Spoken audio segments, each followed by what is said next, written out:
சிம்பிளாக egg omelette 2 மினிட்ஸில் ready பண்ணலாம். நம்ம அதுக்கு கேஸை ஆன் பண்ணிவிட்டு தவா வச்சுட்டு 2 ஸ்பூன் நம்ம ஆயில் விட்டுடுவோம். இப்போ 2 எக் எடுத்துக்கலாம். 2 எக்கை நம்ம உடச்சி தவாவில் ஊற்றிடுவோம்.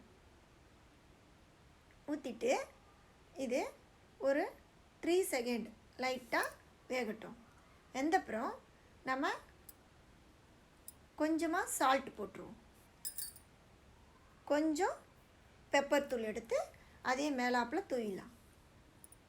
இப்போ நம்ம கட் பண்ணி வச்ச வெங்காயம் ஒரு 2 வெங்காயம் எடுத்துக்கலாம். குட்டி குட்டியாக எடுத்து அதை கட் பண்ணி வச்சதை நம்ம மேலாப்பில் தூவி விட்டுடலாம். பூண்டு எடுத்து அதை நம்ம சின்ன சின்ன பீஸாக கட் பண்ணி நம்ம சேர்த்துடலாம். பெரிய பீஸ் அப்படியே போட்டோம்னா நமக்கு 2 மினிட்ஸில் வேகாது. அதனால் சின்ன சின்ன பீஸாக போட்டோம்னா அது 2 மினிட்ஸில் வெந்துடும். அதுக்கப்புறம் கிரீன் சில்லி கட் பண்ணி வச்சதை லைட்டாக மேலாப்பில் தூவிடலாம். இப்போ அது மேலே கொரியண்டர் லீவ்ஸ், கறி லீவ்ஸ் சேர்த்து லைட்டாக தூவி விட்டுடுவோம். தூவி விட்டுட்டு இதை ஒரு 2 செகண்ட் விட்டுட்டு லைட்டாக அது மேலே ப்ரெஸ் பண்ணிடலாம்.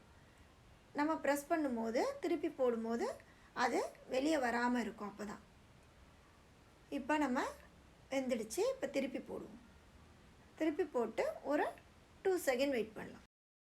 இது திரும்ப ஒரு முறை திருப்பி போட்டுட்டு இப்போது எக் ஆம்லெட் ரெடி. இது சாம்பார் சாதம், தக்காளி சாதம் இதுக்கெலாம் நம்ம சைட் டிஷ்ஷாக சாப்பிடலாம். இன்னும் நம்ம சேனலை சப்ஸ்கிரைப் பண்ணாதவங்க சப்ஸ்கிரைப் பண்ணிக்கோங்க. லைக் பண்ணுங்கள், ஷேர் பண்ணுங்கள். தேங்க்யூ.